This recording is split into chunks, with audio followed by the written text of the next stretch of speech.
আহ সকাল থেকে এই গা হাত পাটা বড্ড ম্যাজ ম্যাজ করছে, তার উপর আবার একটু পেট সেবা না করলেই নয়।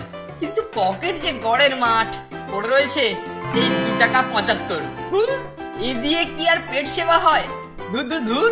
দেখি এখন আমার এই গ্রেট হাতের কারসাজিতে আজ সারাদিনে কিছু আমদানি করতে পারি কিনা।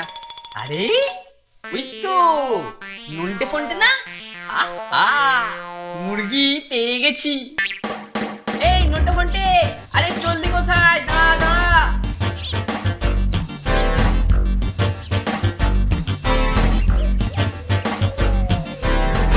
এই যে মানিকজোর, এই সাত সকালে চললে কোথায়?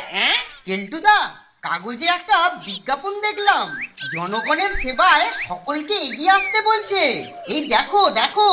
জনগণের সেবা বটে? কই দেখি দেখি। আরে দূর দূর, আরে এটা কি একটা সাবজেক্ট নাকি? তাই নিজের গ্যাঁটের কড়ি খরচ করে দুস্থ লোকেদের সাহায্য করবে বলি, হবেটা কি এতে? হবেটা কি? যত সব ফালতু কাজ। এরকম একটা দুর্দান্ত আইডিয়াকে তুমি ফালতু বলছো কেলটুদা? জানো, বিবেকানন্দ বলেছিলেন, জীবে সেবা করে যেই জন সেই জন সেবিছে ঈশ্বর। হ্যাঁ রে ফন্টা, বিবেকানন্দ যখন বলেছিলেন তখন তুই কি পাশে দাঁড়িয়েছিলিস? না, তা নয়। তবে তুই নিজে কানে শুনেছিস বোধহয়। না মানে, আমি না শুনি, অন্য কেউ তো শুনেছেন। তাহলে যে শুনেছে সেও ভুল শুনেছে। ওইটা জীবে সেবা নয়, ওটা হবে জিভে সেবা। কিরে, কি বুঝলি? সে তুমি যাই বলো কেলটুদা, আমরা মনস্থির করেই ফেলেছি, আমরা জনসেবা করেই ছাড়বো, কেউ আমাদের আটকাতে পারবে না।